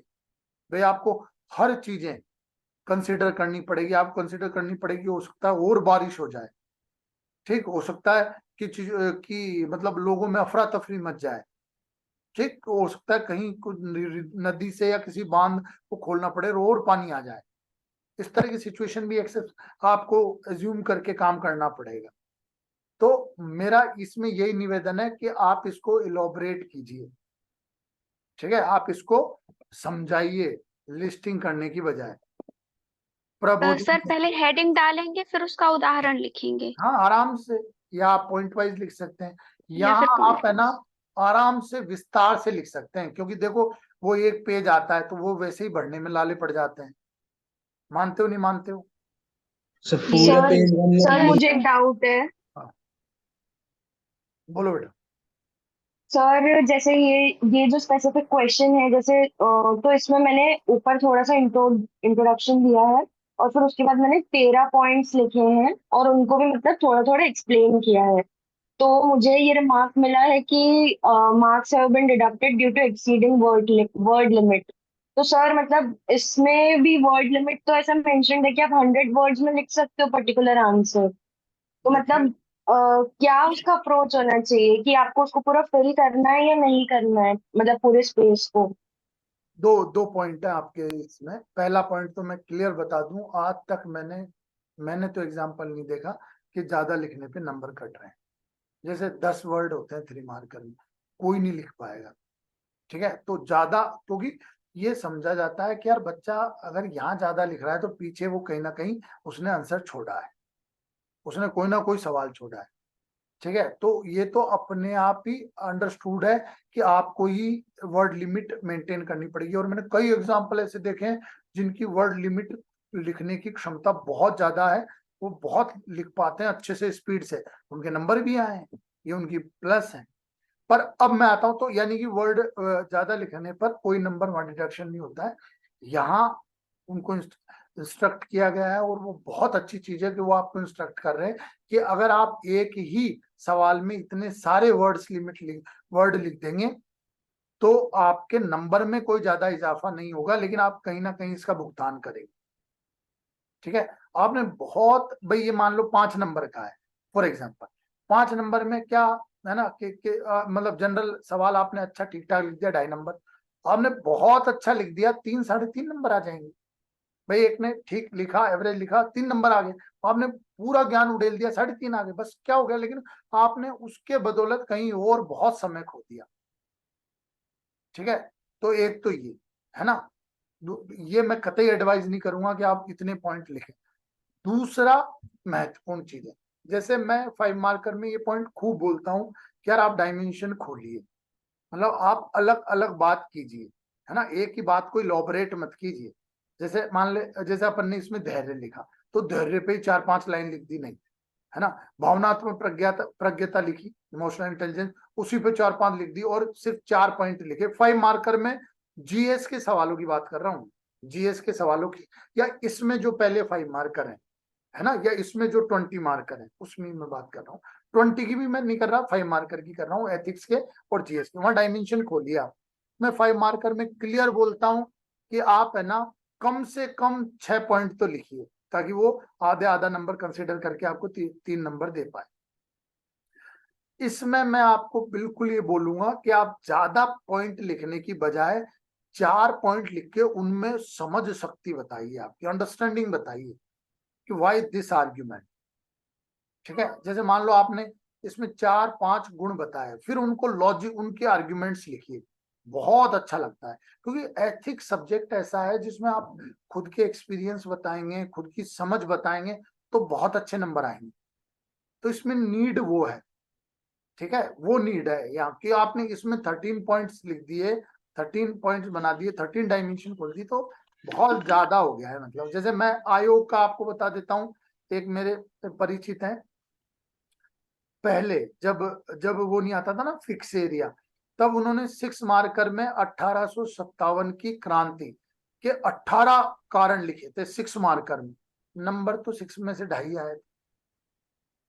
18 कारण लिखे थे, 18 कारण। चलो अपन भी 10-15 तो लिख सकते हैं ना भाई। 1857 के कॉजेज कोई टफ सवाल नहीं है। यस, यस और नो? Yes sir. तो उन्होंने 18 पॉइंट लिखे, पर फिर भी नंबर तो 2.5 आए। उसका क्या पॉइंट है? ठीक है, तो आप, यस सर, ठीक है, है ना, एथिक्स में समझ आप गए। हाँ, चीजों को इलोबरेट कीजिए, आप अपनी समझ बताइए, अपने अपने एक्सपीरियंसेस बताइए, बजाय कि बहुत ज्यादा पॉइंट। Yes sir. ठीक है, सर मतलब सर इसमें ये है ना कि जैसे अपन जनरल क्वेश्चंस में ये अप्रोच रखते हैं कि अपन खाली स्पेस नहीं छोड़े, तो अपन इसमें भी यही अप्रोच मतलब छोड़ सकते हैं ना इस चीज को, कि अपन अगर पॉइंट नहीं बन रहा है तो स्पेस खाली छोड़ सकते हैं अपन। देखो मैं ओवरऑल सभी कॉपीज में, सभी पेपर्स में यही रिकमेंड करूंगा कि आप खाली पेस ना छोड़ें। ये अपने ऊपर डिपेंड करता है। जैसे मान लो सवाल पढ़ते ही अपने को पता चल जाता है कि अपने पास कितने पॉइंट है, कितनी गहराई है, तो अपन उस हिसाब से प्लान कर लें। जैसे कई बार कई लोग एक एक पॉइंट में एक एक लाइन, जैसे एक पॉइंट में 2-2 3-3 लाइन लिखी, है ना। जैसे अपन ने देख लिया कि यार अपने पास ज्यादा पॉइंट नहीं है, तो पॉइंट्स को इलोबरेट कर दिया, है ना, उनको ठीक ठाक मैनेज कर दिया। फिर जैसे एक पॉइंट में 2-3 लाइन लिखी, तो फिर 2 पॉइंटों के बीच में अपने गैप दे दिया, एक लाइन का गैप दे दिया, है ना, फिर ऐसे गैप दे दिया। वर्ड्स दूर दूर, जैसे ये वर्ड लिखे हैं 4, तो वर्ड्स दूर दूर कर दिए। पर खाली स्पेस तो मैं रिकमेंड नहीं करूँ भाई। नंबर आ ठीक है जाते सर। हैं, है ना, नंबर आ जाते ठीक है हैं। सर। हाँ। कई ने आधा पेज भरते हैं, लेकिन इतना पावरफुल कंटेंट होता है कि नंबर मिल जाते हैं। लेकिन मैं रिकमेंड नहीं करता, ठीक है, बड़े। सर 11 मार्कर में भी ऐसे लिख सकते हैं क्या, 4-5 पॉइंट देकर उसमें अपनी समझ नहीं यार बता बेटा, सकते 11 मार्कर में थोड़ी ज्यादा रिक्वायरमेंट होती है यार।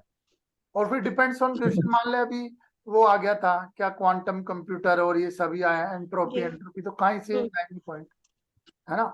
तो पर जनरल चीजें तो उसमें तो आप डाइवर्सिफाई कीजिए, जी सर। है ना, 10-11 10। सर जैसे वो एंट्रोपी वाला जो क्वेश्चन आया था उसमें सर हमको सिर्फ डेफिनेशन पता थी 2 से 3 लाइन की। अब 2 पेज उसमें कैसे तो उसको मत एक्सटेंड मत करके लिखा मत जाए? करो ना भाई, जितना पता है उतना लिखो। जैसे थर्ड पेपर में आप किसी भी टॉपर से बात करें, सबका रिव्यू ये है कि सर हमसे जो बन रहा था उसमें हमने जबरदस्त दम लगाई, और बजाय कि टाइम को कहीं अनावश्यक जगह खर्च करने। ये तो तय है कि अगर मैं 1 घंटे में 4 सवाल लिखूं, 1 घंटे में मैं 2 सवाल लिखूं, तो 2 बहुत बेहतरीन लिख दूंगा मैं। ठीक है, तो मार्क्स ऑप्टिमाइज कीजिए। हर ट्रिक, हर तरीका वो अपनाना है जहां नंबर अधिकतम लिए जा सके।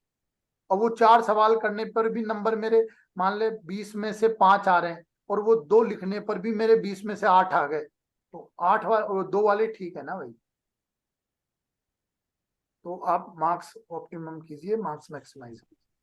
मान लीजिए कि आप ही, सर हाँ, सर मैथ्स में भी ऐसा होता है क्या सर, हमने आंसर आ गया था पूरा 11 मार्कर में, पर एक पेज में ही आंसर आ गया था और एक पेपर छोड़ दिया था, एक पेज खाली, तो सर 11 में से केवल 8 नंबर ही आए। उसमें ये लिखा था कि पूरे दोनों पेपर मतलब पेज आपको कवर करना है, तो सर एग्जाम में भी ऐसे ही होता है क्या? नहीं नहीं नहीं, बिल्कुल नहीं है ऐसा मैथ्स में। मैथ्स में बिल्कुल नहीं है। अगर आपका 4 लाइन में आ गया है तो आपका प्रोसेस कंप्लीट है, और आपने पूरा सॉल्व किया है, तो बिल्कुल आपको नंबर पूरे मिलेंगे, कोई इशू। Okay sir. ठीक है, आपको कोई पे उसमें ऐसा कुछ नहीं है। और मैं बोल रहा हूँ हार्ड एंड फास्ट इसमें भी नहीं है, लेकिन ठीक है, अगर अपन कर पा रहे हैं तो करें, क्योंकि एक मनोवैज्ञानिक इम्पैक्ट पड़ता है कि इसने पूरा लिखा है, ज्यादा आता है इसको, इस तरह का है। मान लीजिए आप ही नव नियुक्त पुलिस कमिश्नर है, ऐसी स्थिति में आप कौन कौन से कदम उठाएंगे? तो देखो, पुलिस कमिश्नर है तो थोड़ा सा डीएम से वो अलग रह जाएगा, है ना। उनका law and order, traffic management, है ना, पुलिस वहां डिप्लॉय करना, है ना, शांति व्यवस्था बनाए रखना, वहां पर किस तरह की संभावनाएं हैं, ठीक है, कोई आवश्यक और कितनी चीजें जरूरत है, कौन वहां पर कुछ अव्यवस्था पैदा कर रहा है, ये सब चीजें देखना, ठीक है, ये सब अपन चीजें कर सकते हैं, ठीक है। वो ऑर्डर्स फॉलो करना, ऑर्डर्स को अच्छे से इम्प्लीमेंट करना, ये सब चीजें अपन कर सकते हैं वहां। तो इन्हीं सब चीजों को देख के अपन इसमें लिखना चाहिए। सॉल्यूशन अपन पढ़ लेते हैं, कुछ चेंज होगा तो मैं बताता हूँ। एक पुलिसकर्मी को ऐसी हालात में क्या करना चाहिए, कैसे करना चाहिए, संबंध निर्देश, मतलब ये बोलना चाह रहे हैं कि अपनी टीम को क्लियर डायरेक्शन होना चाहिए। तो इसको ऐसे लिखने की बजाय स्पष्ट निर्देश और एसओपीज अपन वर्ड यूज कर सकते हैं, स्टैंडर्ड ऑपरेटिंग प्रोसीजर्स, ठीक है। तो भाई ऐसे होते हैं, एसओपीज होते हैं, स्टैंडर्ड ऑपरेटिंग प्रोसीजर्स होते हैं, तो आप वो यूज कीजिए, ठीक। तो ये इस तरह के वर्ड अपन पहले में यूज कर सकते हैं, और क्लियर डायरेक्शन होने चाहिए कि हमारा ये मोटिव है और इस तरह से हम अचीव करेंगे और ऐसे ऐसे बिहेव करना है। तो हर सैनिक, हर पुलिस वाला इस चीज से, हर जो भी लगा है वो उससे अवगत होना चाहिए। शहर में जल निकासी और ट्रैफिक आवागमन के वैकल्पिक मार्गों का बिल्कुल इनका ये काम है। अब चाहे वो गूगल मैप ले लो आप, चाहे वो गूगल अर्थ ले लो आप, चाहे वो लोकल लोगों का सहायता ले लो आप, चाहे लोकल थाने की सहायता ले लो आप, जैसे भी आप मार्ग को अवरुद्ध करा सकते, कोई क्लोज्ड मार्ग है ना, कोई अवरुद्ध मार्ग है, उसको ओपन कराना है ना, तो इस तरह की चीजें आप ले सकते हो यहाँ पे। तो इसको ट्रैफिक स्मूथ करना, है ना, ट्रैफिक आवागमन को चालू करना, तो इसमें ये पॉइंट आप खोज सकते हो।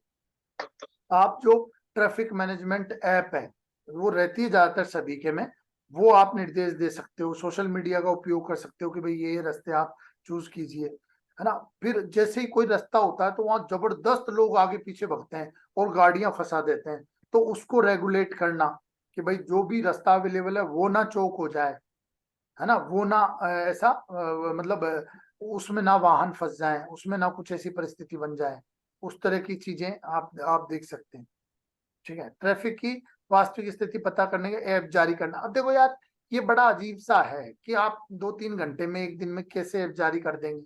भाई ऑलरेडी जो अवेलेबल रिसोर्सेज है उसका यूज कीजिए ना। और ऐप की कौन सी कमी है आज भाई, नगर निगम की एप्स होती हैं खूब, गूगल जीपीएस से रिलेटेड खूब एप्स हैं। तो मतलब मुझे नहीं लगता, मेरा इंडिविजुअल है, वैसे आप खूब ऐप जारी करवाएं, खूब वेबसाइट बनवाएं, वो आपका लुकआउट है, ठीक है।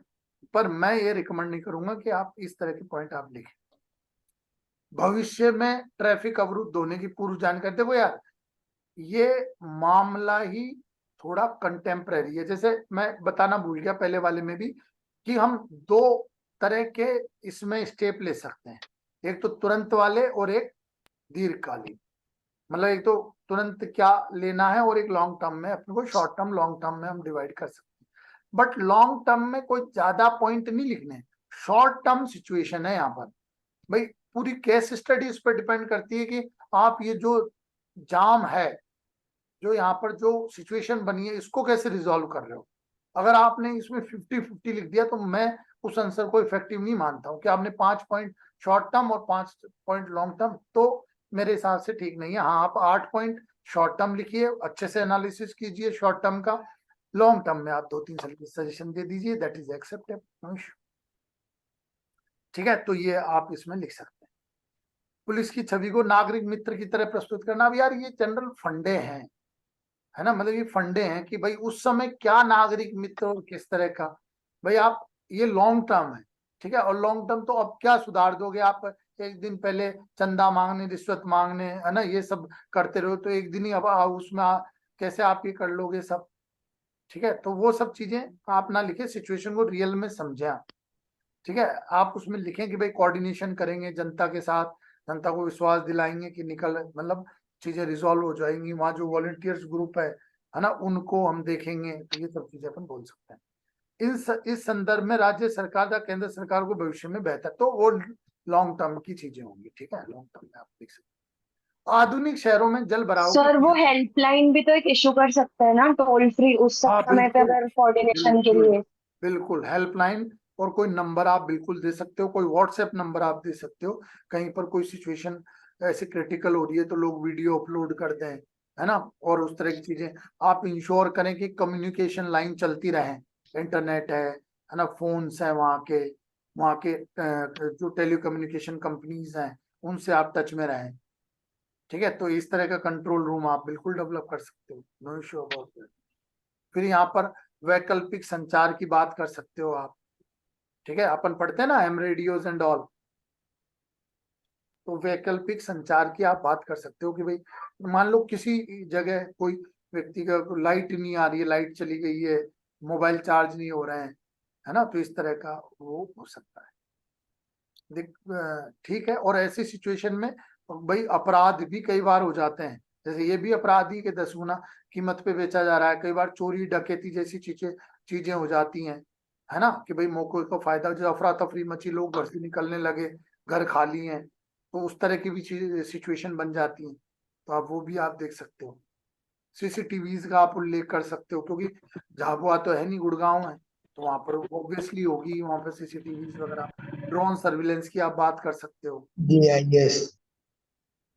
ठीक है, या है ना, आप है ना बड़े बड़े वाली चीजों में, जैसे अब अपना IRNSS वगैरह एक्टिव है, तो IRNSS और इन सबकी ऐसी क्षमता है, हालांकि उतनी अपनी नहीं है, पर इतनी तो है कि किसी पॉइंट पर फोकस कर सकते हैं और लाइव चीजें देखी जा सकती हैं। बट ठीक है, थोड़ा कोई बड़ी चीज आए तो लिख सकते हैं, ऐसा तो नहीं कि अभी इसमें इस तरह की चीजें करते हैं अपन, है ना।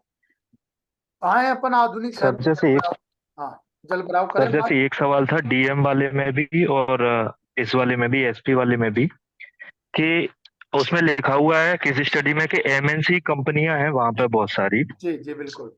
तो क्या उनसे रिलेटेड कुछ एस्पेक्ट नहीं सोचेंगे डीएम के लिए? जैसे कि एक तो अपनी इंडिया की इमेज खराब हो रही है, तो क्या उनसे अनुरोध कर सकते हैं कंपनियों से कि कोई ऐसा दुष्प्रचार ना करें कि यहाँ पे, या क्योंकि आगे हो सकता है गुड़गांव में और कंपनियां अपने ऑफिसेज रखने के लिए मना करने लगे। बहुत बढ़िया, पर है ना, जैसे दुष्प्रचार करने की बजाय अपन उनके लिए एक विशेष टीम गठित कर सकते हैं। मतलब बिल्कुल आपने बिल्कुल सही बोला कि जैसे डिस्कशन वगैरह में वो चीजें मिस आउट हो गई थी, बिल्कुल सही बोला, क्योंकि इंडिया की इमेज की बात है, तो अपन एक डिफरेंट टीम बना सकते हैं।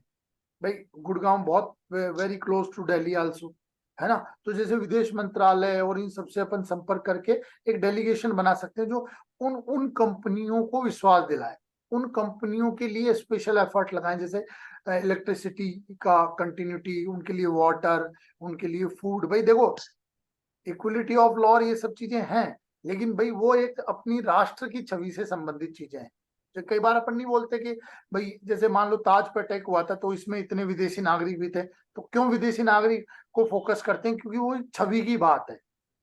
तो बिल्कुल ये पॉइंट अपन बोल सकते हैं कि भाई गवर्नमेंट से कोऑर्डिनेशन करके और हम एक विशेष टीम गठित कर सकते हैं इस चीज के लिए, जो वो उनके उनके उनके चीजों को नॉर्मलाइज करने में काम करे, उनके लिए चीजें मोबिलाइज करें। ठीक है, तो ये बिल्कुल बोला जा सकता है। वेरी गुड, बहुत बढ़िया। ठीक है, तो उनको सर क्या मीडिया के बारे में भी लिख सकते हैं कि वो एक पॉजिटिव अप्रोच बनाए, क्योंकि अदर कंपनीज, मतलब दूसरी कंपनियां हैं या फिर लोकल लाइट्स भी हैं, उनके लिए एक पॉजिटिव अप्रोच बनाने का भी ट्राई करे अगर मीडिया ऐसा।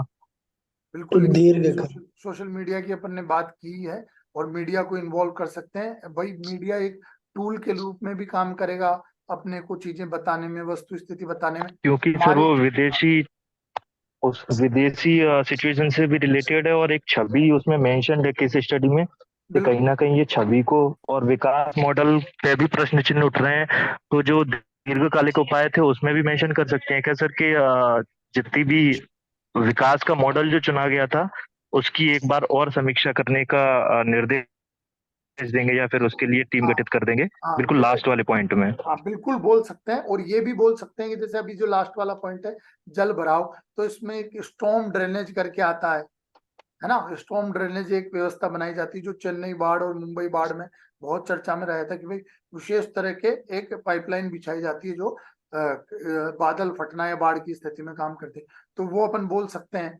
ठीक है, लॉन्ग टर्म में। फिर जैसे विकास मॉडल मैंने कहा चेन्नई है ना, जो सॉरी चेन्नई में कुछ चेंजेस किए गए हैं, है ना। फिर जैसे चंडीगढ़ है, चंडीगढ़ वाला अभी अमरावती को बसाया जा रहा है। फिर जैसे साउथ के स्टेट्स में, जैसे अपने यहाँ भी कोई अगर घर बनाने की परमिशन लेता है तो अपने यहाँ भी कंपलसरी है कि आप वाटर ड्रेनेज को डेवलप कीजिए, आप रिचार्ज पिट बनाइए, है ना, इस तरह का। लेकिन उसका इफेक्टिव इम्प्लीमेंटेशन नहीं है, जबकि साउथ के स्टेट्स में लाइक केरला, तमिलनाडु, बहुत इफेक्टिव इम्प्लीमेंटेशन है उसका।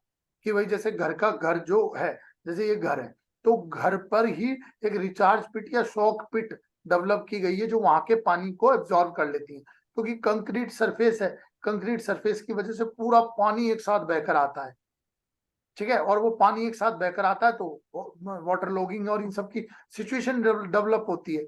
तो आप वो हर घर में कंपलसरी, तो दीर्घकालीन में या विकास मॉडल या जो आपने बात कही है उसमें ये सब पॉइंट्स हम ऐड कर सकते हैं, बिल्कुल ऐड कर सकते हैं, ठीक है। तो ये पॉइंट उसमें बोले जा सकते हैं, तो ये बहुत अच्छे पॉइंट्स हैं, ठीक है। सीजी में इन्होंने बोला न्यू रायपुर सिटी, तो इन सब का रेफरेंस दिया जा सकता है। अपना काम तो रेफरेंस देने और एक दो विकास मॉडल बताने में ही चल जाएगा, जो अपना काम है, ठीक है। तो ये बिल्कुल अपन को बोलना पड़ेगा, मीडिया को भी अपन को साथ में लेना पड़ेगा, ठीक है। आधुनिक शहरों में जल भराव के मुख्य कारण क्या हो सकते हैं, तो ये जनरल, ये जीएस वाला सवाल है अपना। भाई जैसे क्या अतिक्रमण है, अनप्लैंड डेवलपमेंट है, कि भाई गैर प्रबंधित वो है, फिर अवैध कॉलोनियां हैं जो बस्तियां हैं उन्होंने ही बताया कि नेचुरल ड्रेनेज को खत्म किया गया है, ठीक है। फिर स्मार्ट सिटी मॉडल में जो 33% का है कि भाई 33% पर कंपलसरी लैंड वो फॉरेस्ट रहेगा, या सॉरी प्लांटेशन रहेगा, फॉरेस्ट तो कैसे रह सकता है।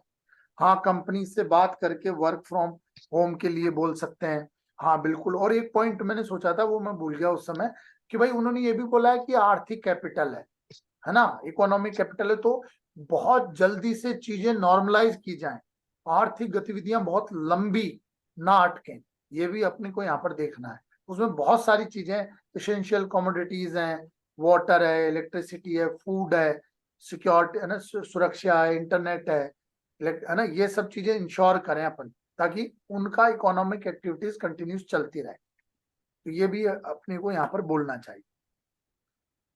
संवेदनशीलता की कमी है, अनोन्य जल स्रोत का विनाश, मतलब बहुत सारी चीजें हैं, बहुत ज्यादा जनसंख्या है ना, उस पर वो उस वजह से हो रहा है, ठीक है। और मौसम का जो प्रेडिक्शन है उसके अकॉर्डिंग चीजें, भाई मौसम के प्रेडिक्शन के, सटीक प्रेडिक्शन के अकॉर्डिंग चलना चाहिए। जैसे यहाँ पर वो येलो अलर्ट, रेड अलर्ट, उस तरह के अलर्ट की बात कर सकते थे आप, वो टर्मिनोलॉजी यूज कर सकते थे, ठीक है। फिर ड्रेनेज नेचुरल और एंथ्रोपोजेनिक कॉज को मेंशन कर सकते हैं, मतलब डिवाइड कर सकते हैं sir, man made, artificial reason और एक ये नेचुरल हाँ रीजन हाँ हाँ बिल्कुल कर सकते हैं। Yes sir. है ना। फिर आप इंदौर का एग्जांपल दे सकते थे कि यहाँ पर जैसे उन्होंने वो कंपलसरी सभी घरों में रेन वाटर हार्वेस्टिंग सिस्टम लगाए थे, लगभग 78,000 सिस्टम का क्लेम किया था इन्होंने पिछले साल या पिछले साल। तो उसमें क्या हुआ था, जैसे मान लो हर घर का पानी छत से चैनलाइज होकर और बोरिंग में या जमीन के अंदर चला जाएगा, तो वाटर ही इकट्ठा नहीं होगा, तो वाटर लॉगिंग जैसी सिचुएशन भी नहीं बनेगी तो वो चीजें बताई जा सकती हैं। फिर आप यहाँ वाटर ट्रीटमेंट या वाटर जो वाटर मैनेजमेंट है बेटा, मतलब आवाज नहीं आई। Water management, rain water harvesting, हाँ, वाटर हार्वेस्टिंग, वाटर मैनेजमेंट की बात कर सकते हैं अपन, पूरे एरिया की टोपोग्राफी की बात कर सकते हैं, तो इन सेतु एक्स सेतु मैनेजमेंट की बात कर सकते हैं। Will lack of overall planning, lack of geographical topographical, है ना, और ड्रेनेज पैटर्न्स के जो कैरेक्टरिस्टिक्स हैं उनका इग्नोरेंस है, ये भी है। भाई एक एक बेसिन की बहुत अच्छे से प्लानिंग की जा सकती है, ignorance of water shade areas, her area में वाटर शेड होते हैं। भाई वाटर शेड क्या है, वो ऊंचा एरिया जहाँ स्ट्रीम्स बट रही हैं, एक स्ट्रीम दूसरी साइड जा रही है, एक स्ट्रीम दूसरी साइड जा रही है, नदियां, तो उसका अच्छे से मैनेजमेंट कर लो। तो चूंकि वाटर शेड एरिया ऐसे होते हैं जहां पर सामान्यतः ज्यादा बारिश होती है, तो वहीं पर आप वाटर को स्टोर करने की व्यवस्थाएं कर लें, चेक डैम्स बना लें, वहां पर ठीक ठाक प्लांटेशन कर लें, तो इस तरह की चीजें हो सकती है। तो ये ओवरऑल बोला जा सकता है। ठीक है, और कोई समस्या इस सवाल में? No sir. जो भी केस स्टडी है, जैसे मान लो मैंने ये बताया कि भाई जैसे कोई व्यक्ति चोरी की है, कि गरीब है और उसको कुछ चीजें रिक्वायर्ड है, तो उसने चोरी की है ना, तो वो परिस्थितियों के संदर्भ में अपन बात करेंगे। मैंने बोला कि भाई जैसे कोई व्यक्ति आता है और किसी को चाटा मार देता है, तो पहला अपन पॉइंट देखते हैं कि यार उसका रेस्पेक्ट, आर्टिकल 21 वाली बात है, तो वो अपन कर सकते हैं। तो मेरे को ये समझ में आता है कि अपन सब इस बात में सक्षम है कि जो मुद्दा है उसका कोर पॉइंट अपने को समझ में आ जाता है। तो उस कोर पॉइंट के सराउंडिंग पहले उस कोर पॉइंट पे बात करें, फिर उसके बाद उससे रिलेटेड जो वैल्यूज हैं उस पर बात करें, फिर ठीक ठाक जनरलाइज पे आ जाए। तो मेरा आपका जो सवाल था कि क्या वैल्यूज में प्रायोरिटी होनी चाहिए, तो यस, वैल्यूज में प्रायोरिटी होनी चाहिए। रैंडम नहीं लिख सकते कि यहाँ ओके सर।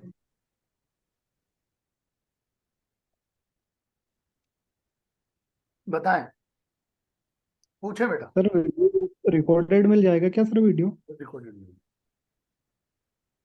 कहाँ और मिलेगा सर? हाँ, यूट्यूब पे मिलेगा। और कोई इश्यूज?